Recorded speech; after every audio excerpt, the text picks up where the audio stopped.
और जिस परिवार को पुण्यात्माओं वैसे का अपने या बात ना अच्छी लगे, लेकिन सत्य कड़वी होती है, पर उसको सहन करके उसके ऊपर यदि अमल कर लिया जाए तो विष से अमृत बन जाता है, वो कड़वी से मीठी बन जाती। जो परिवार आपका है ये आपका नहीं है। आप एक दूसरे के पिछले पूर्व जन्म के संस्कारों से या बेटा बेटी, पुत्र पुत्री, पति पत्नी जैसे भी रिश्तेदारी बनी है, ये एक लेवा एक देवा दूतम। जैसे सुखदेव ऋषि ने अपने पिता व्यास जी से कहा था, गर्भ से निकलकर चलते चलते, गर्भ से बाहर आते ही, अपनी माँ के गर्भ से 12 वर्ष की आयु में, 12 वर्ष तक माँ के गर्भ में रहा था। बाहर आते 12 वर्ष का रूप, जितनी आई हाइट बन गई उसकी एकदम, और उठ के चल पड़ा।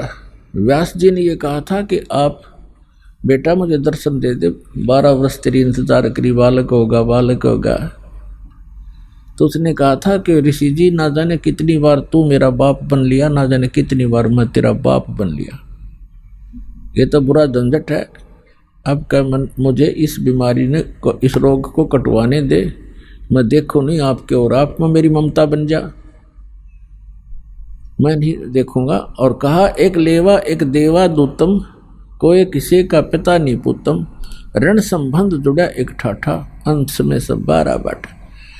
आज आपकी मृत्यु होगी वृद्ध होकर, आप मनमाना नाइजीरिया में जन्म ले लोगे, फिर पुत्र की मृत्यु होगी वो मनमाना अफ्रीका में जन्म ले, क्योंकि संस्कारवश जन्म लेगा, आगे थोड़े इकट्ठे हो सकते हो।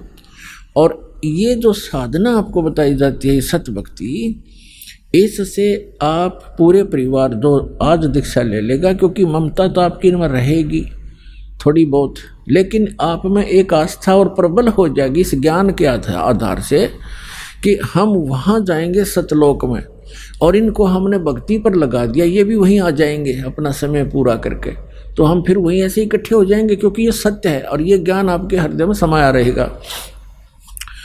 इनमें अगर आस्था भी रहेगी तो आप यहाँ रहना नहीं चाहोगे। उसको आस्था का अर्थ होता है उसके अंदर वापस आकर यही इनके पास रहने की आस्था अगर आपकी रहेगी तो फिर पार नहीं हो सकोगे। इस ज्ञान के आधार से आज आपके हृदय में ये समा जाएगा कि ये लोग ठीक नहीं है, हे भगवान फिर जन्म ना देना, हे परमात्मा हमारा भी जन्म फिर ना देना।